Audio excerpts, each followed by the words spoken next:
Greetings swingers and welcome to episode 12 of the Electro Swing podcast, brought to you by Electro Swing Thing and hosted by me, Offbeat. This episode I'm joined by internationally renowned DJ and producer Marko, aka Gramophonedzie, best known for his 2010 global smash Why Don't You, which reached number 12 on UK singles charts and number 1 on dance charts all around the world. We talk in depth about that life-changing track and some of the incredible moments along the way, including being personally thanked by Peggy Lee's granddaughter, being sent the original stems of a Louis Armstrong recording to remix, and a near collaboration with Shakira. Marko also opens up about the less glamorous side of success, including grueling tour schedules, label politics, and the mental and emotional toll that these can take. We also discuss the current electro swing scene, what his thoughts are, and whether or not we may be hearing from him again in the near future. So sit back and enjoy this very special episode of the Electro Swing podcast with none other than Gramophonedzie. Gramophonedzie! Welcome to the Electro Swing podcast. Thanks for the invite, man. It's a great pleasure. It's an honor to have you, man. Thank you very much. So before anything else, I just want to check, am I pronouncing the name correctly? Is it pronounced Gramophonedzie? Globally, it is pronounced Gramophonedzie, but the original pronunciation, like from Serbia, is Gramophonedzie. Mm-hmm. Gramophonedzie. Gramophonedzie, yeah. We'll stick with the international version. Yeah.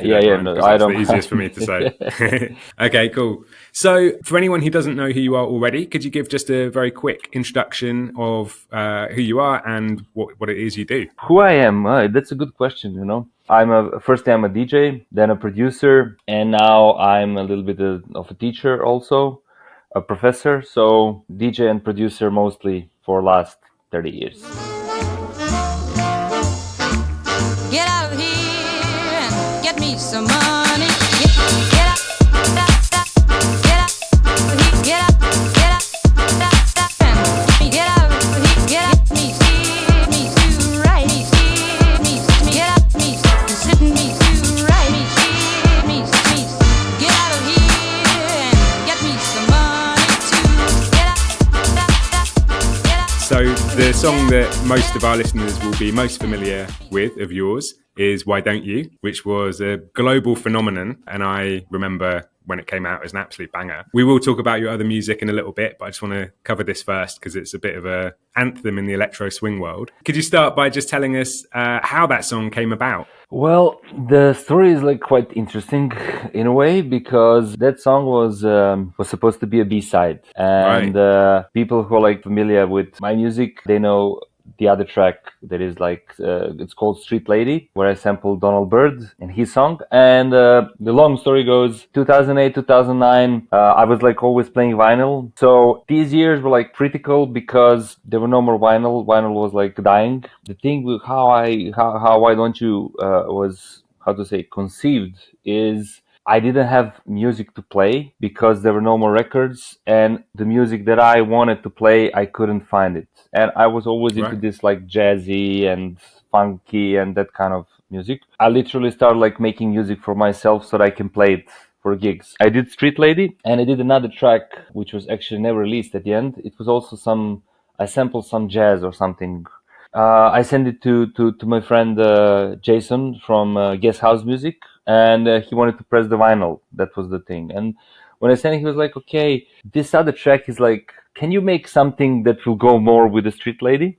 And my ex-girlfriend, now wife, that's why she's ex-girlfriend, yeah. Right. Happy ending. She was really fond of this track, and she was always asking me, hey, why don't you do this track? And I was like, well, okay, let me do it. That's how it happened. It was supposed to be a B-side. Yeah. And then when it went out, it just like, I don't know, it just like exploded in 2 months. It was pretty crazy. The fun fact is I got a mail from the granddaughter of Peggy Lee, and she said like, oh, thank you so much, because the original song went to, I don't know, top 30 of Billboard, because people were just like discovering the original song, so it went back to the charts. Oh, cool!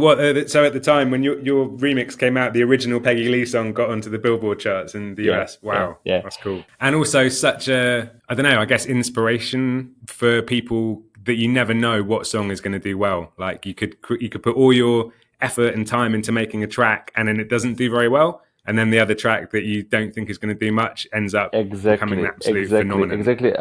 Now what I'm doing, like I have after the DJ thing, I'm still DJ from time to time. I used to have a band which was playing like but now we are like kind of a trio, like singer and a trumpet player or sax player. So we are doing a show next week. We were going through a bunch of my tracks to see, what we're gonna play. And then, as you said, there are like a bunch of tracks. I was like, I really don't know how this song is not a hit. Like, it's such a good song. It didn't do anything.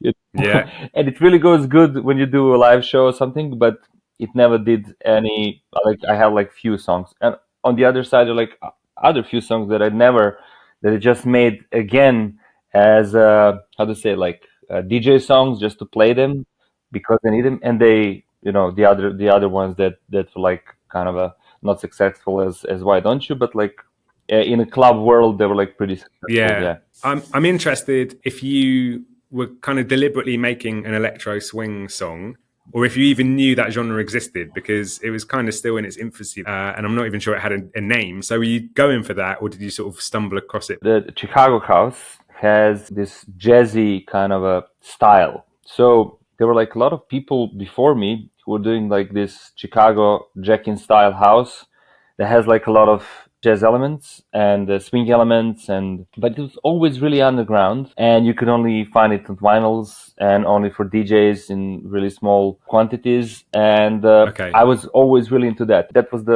because I was always into jazz. So when I was playing as a DJ, that was kind of my thing to do something jazzy and a little bit of disco and funk, but it has to have some jazz element.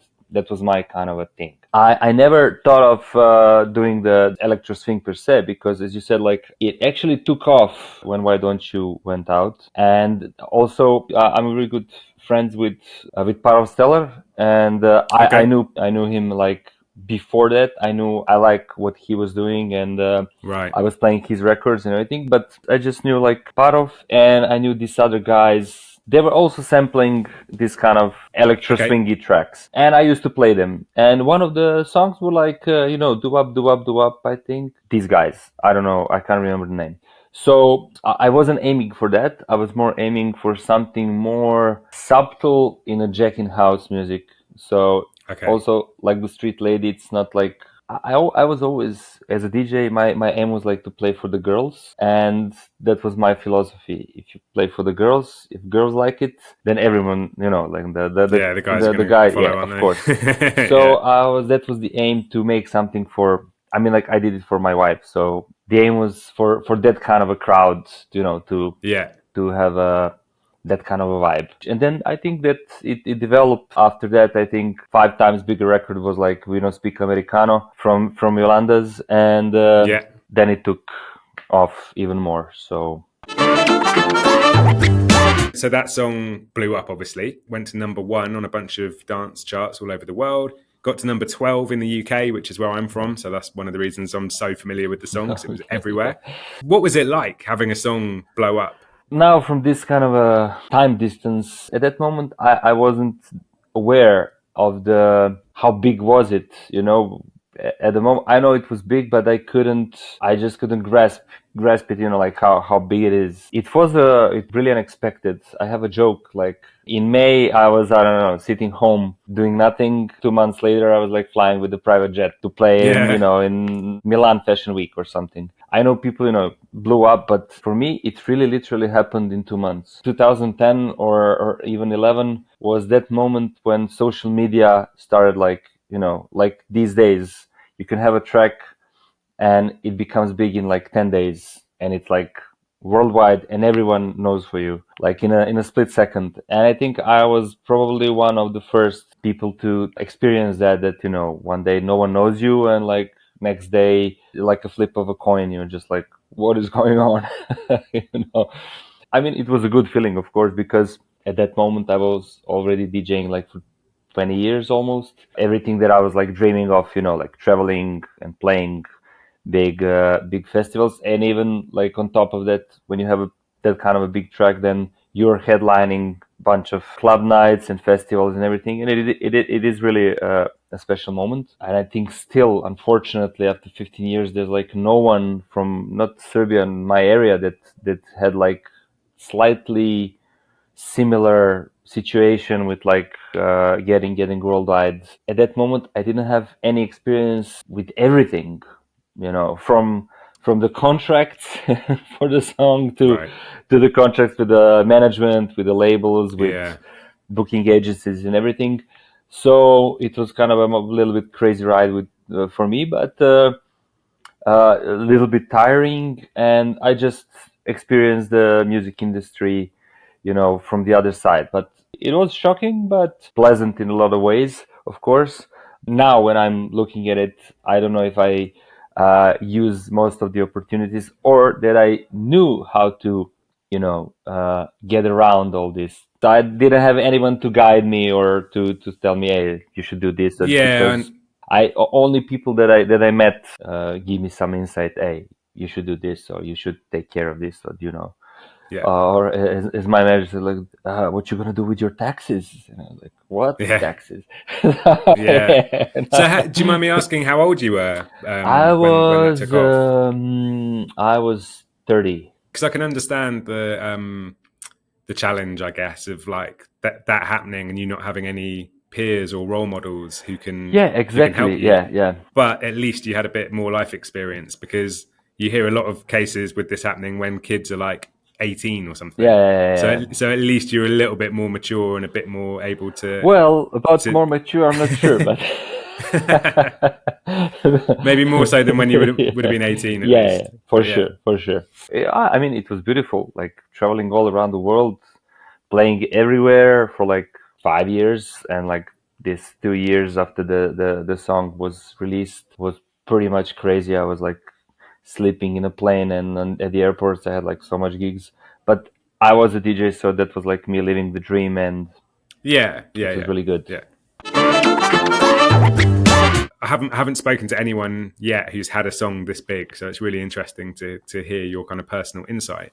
And you're talking about how, as a DJ, you were living the dream, but I also sense that there were obviously a few downsides to it, and kind of maybe things aren't as glamorous as they necessarily seem from the outside. So could you share a little bit about that as well? Things are not glamorous at all. Okay. I mean, like, because I was DJ, I know all these big DJs. I play with them, like with probably all the big house names before, like in Serbia when they were like coming up, because originally I was pretty much big DJ, like, well, not big, like well-known DJ. So I had like already some friendship with some like big names, and whenever they come to my country or the region, we were like playing together. And but you always see it, glamorous. You travel. It's every day is next country, in another country, another crowd. And it is really beautiful, always for the first 2 days, but the third, fourth, and fifth day are not that glamorous and nice. So, I mean, you get tired, and probably had like few burnouts. But the problem with the industry is, if you're in the, in the game, if you step out, someone else is going to fill your place. It is really tiring. There's a really huge contrast. You play for like, I don't know, 50,000 people in Sao Paulo, for the show, and you have like all the love of the world, but hour later you're alone in your room, or alone at the airport, or alone in plane, and you're just going to the so I didn't know that like 15 years ago, but now, I mean, I didn't know, but my therapist knows. So it's like, they're like this huge contrast, and it's with all the big DJs and big stars, and also I don't think people talk about it much, but there's a lot of problem with alcohol and with even some other substances, and it's because if you're, I don't know, now it's summer here in Europe, and usually, like my first year, I played 183 gigs. Second year, I played like 170 gigs. So it's literally every second day. And during the summer, you play like every day, or every day you play like 2 gigs. So after a few days, you don't care about the crowd. So you need like something to boost yourself. Then you start drinking. And then it's like 1 glass, then it's like 2 glasses, 3 glasses, then it's a half a bottle. And, after I don't know, a month, you realize that you had like a box of Jack Daniels. And the funny thing is, like, you don't drink.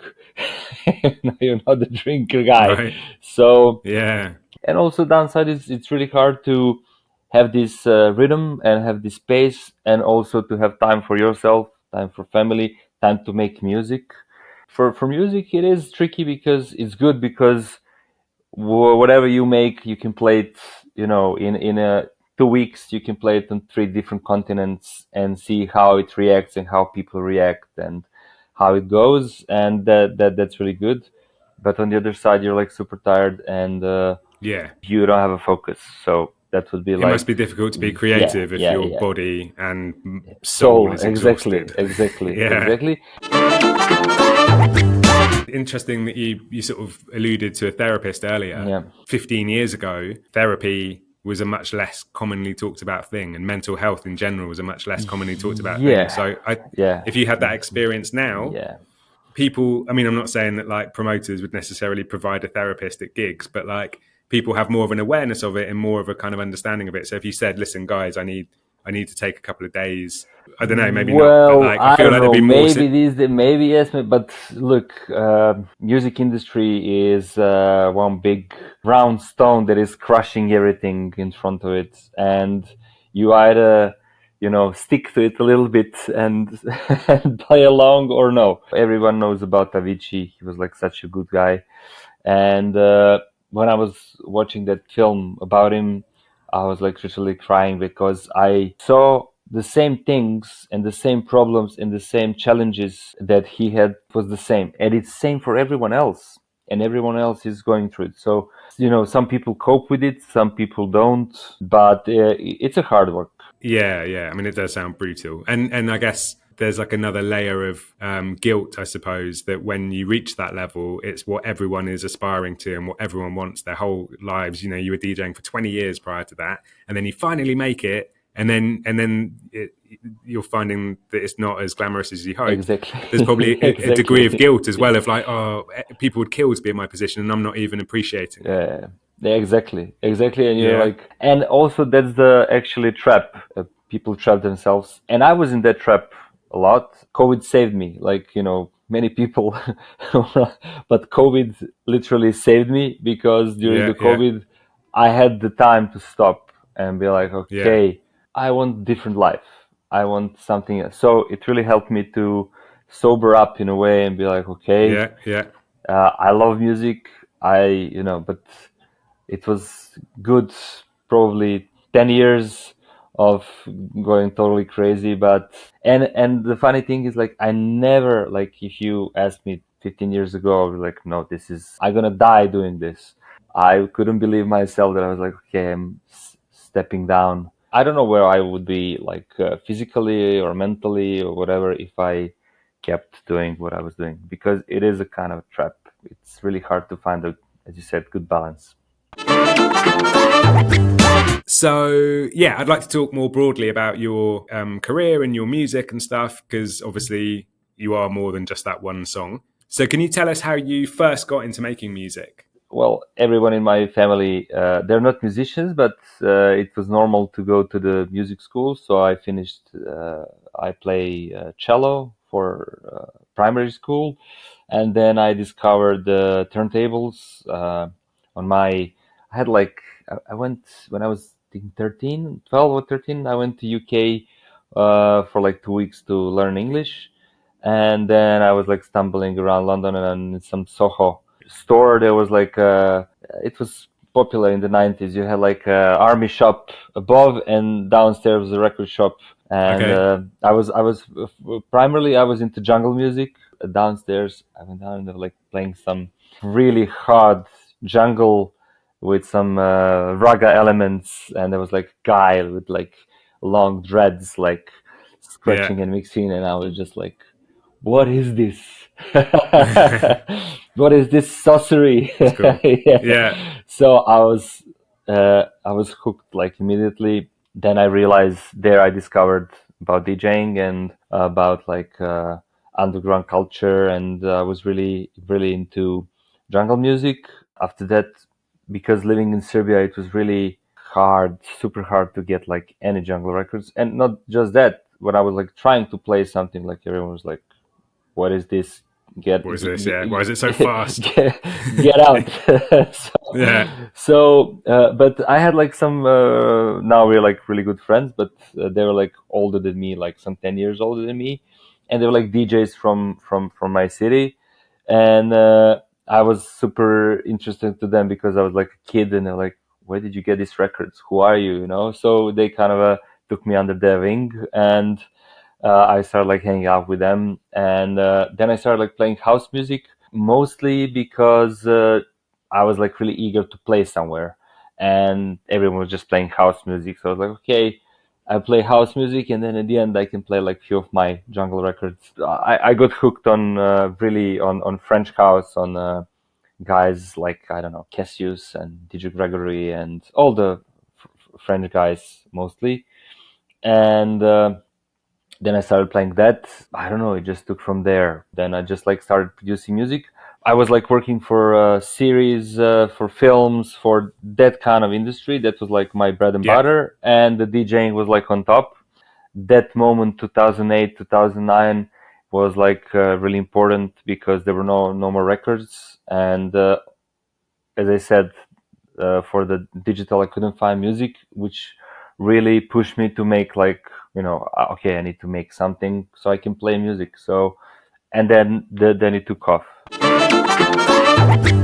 15 years on from Why Don't You? Can you talk to us a little bit about your other music and how it kind of differs from Why Don't You, and also how it's evolved over that time?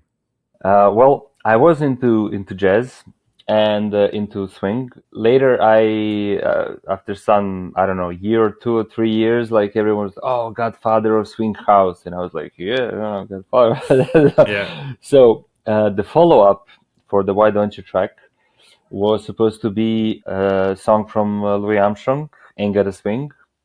And I got like the original parts for the song. And I did the song. And I did another one, and that was supposed to be the follow-up. But at that moment, we had like the label had got the rights for it, and everything was like kind of a setup to release it. But then I don't know, the other company, I don't know, EMI company is like a big company, so someone sold a part of the company to some bank or something. And the rights for the song were in this package. So we were like preparing the release for the another swing track. And not just that, I had like 5 more, because there was like a huge momentum. Yolanda, Be Cool, they did this momentum, and I was just like, okay, I'm just gonna slide and glide on this, and like, you know, we are pushing this style of music, and but then that track never happened. And I couldn't even play it or put it out or something, because I had a contract that go to jail if I played anywhere. Because which is kind of a later I understand it, because the song is in a cultural historical heritage of United States, so I couldn't release it. And then the problem is when we are with a major label, they're satisfied with the very best. And their very best is not usually your very best, but because you're under contract, you need to find a compromise and push it. I don't know. I sent like bunch of music to the NRs and executives from the EMI, and actually from Virgin, and they picked like from all the bunch of songs they picked like Brazilian song from Carolina Carolbella, which actually I did just to play it for myself, but it was in this package, and they were like, "Oh, we want to release this." It's like a running theme with your hits, isn't it? It's like, oh, I didn't think this one was going to blow up. I made it for me, and they're all the ones that blow. Exactly. Yeah. So, and then they sent it to Shakira to sing over, and I was like, "You're going to kill my career," because in my eyes, I'm Chicago underground DJ. So, and this was too poppy. It was like too poppy. But thankfully she couldn't, because this Brazilian track, it's like some really special key that is more for like men to sing than to Right. So what happened is like we were already like a year late with another release, and then I don't know, they didn't want to listen to me. I was like, okay, let's just release the instrumental version. I'm sure it's gonna, pop out, but and then you can add some feature or something, but that didn't happen. And then it was like another year, I think, without any music because I was under contract, couldn't release anything else. All this music that I wanted to release, I just couldn't release it because I had to wait. Right. I was on a bench waiting, for the label to do. So a mutual friend reached out to me and he was like, "Hey, there's a track. Would you like to collaborate?" And I was like, "No, I'm under contract. I can't do anything." But then my lawyer, my manager was like, "Oh, the only thing that you can do the feature.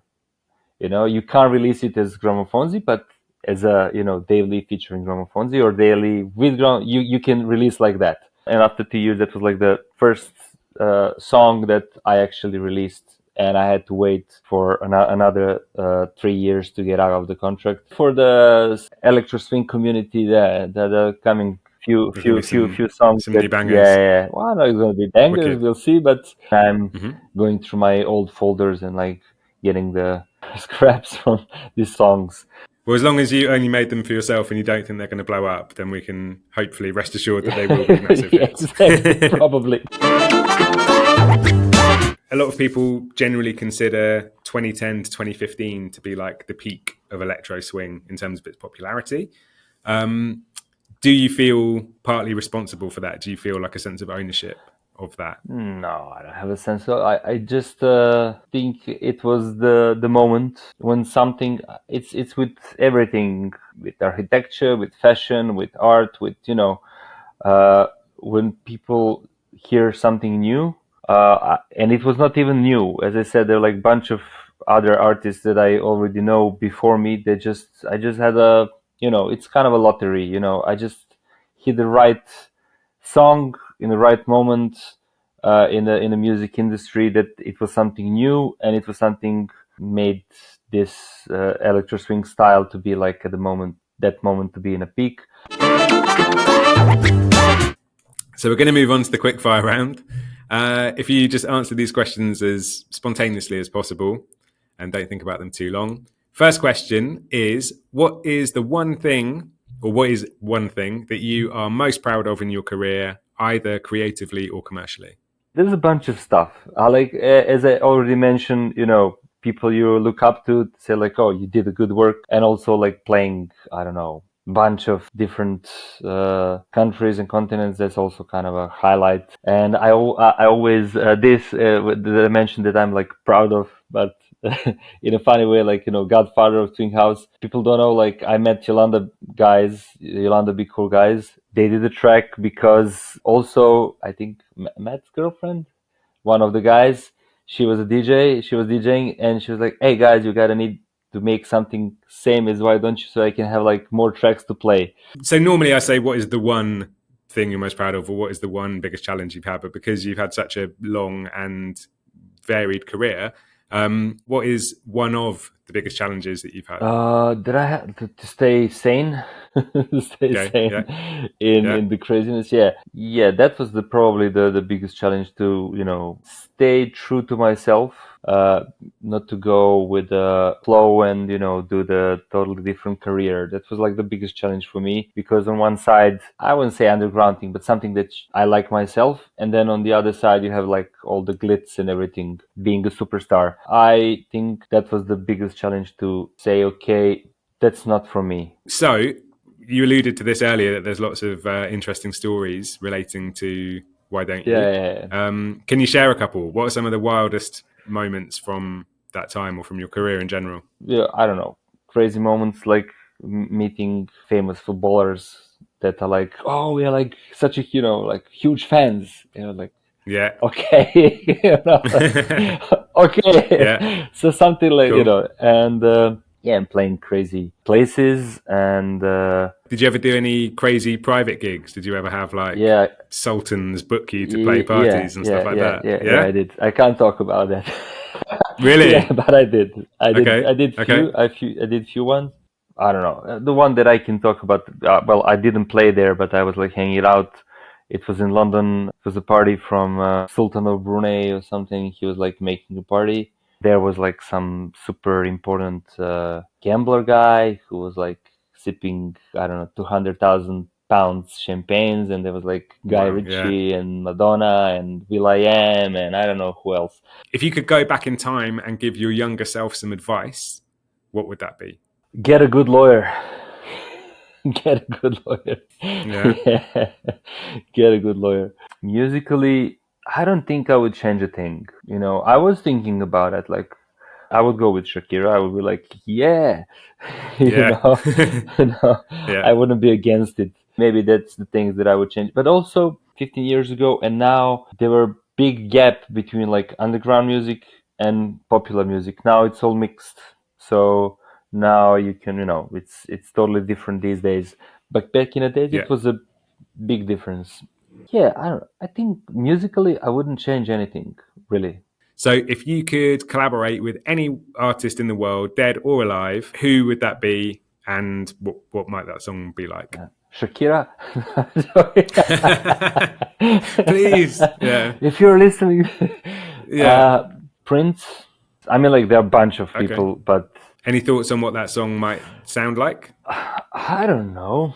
Funky. Definitely funky and weird. And I'm sorry that I didn't have a opportunity to work, I don't know, with Donald Byrd or all the people that I sampled or that I did covers of their music. It's because I'm fascinated with their work. And yeah. Okay. So final question. Any final words or anything that you would like to promote? Well, I don't like to promote things, but just like final words is for the Electro Swing family is keep what you're doing, and I think it's coming back, and I really think it's coming back. I really feel that. And you say you've got a few Electro Swing style tunes coming out soon, or more swing. I don't know when I'm going to release them, but they are coming out. Well, thank you very, very much for your time. Thank you. It was really good chat and nice questions, and it was a pleasure. So that was episode 12 of the Electro Swing podcast with Gramophonedzie, an amazingly down-to-earth and all-round lovely guy. I'm sure you've heard Why Don't You already, but links to that and all his other music and socials can be found in the description. If you haven't already followed us, please do so at Electro Swing Podcast on all platforms. And you can also now sign up to our mailing list at electroswingpodcast.com to submit your questions for upcoming guests. And we've got some amazing ones coming up. My name is Offbeat, and I'll be back in another 2 weeks with the next episode of the Electro Swing podcast. And thank you for tuning in.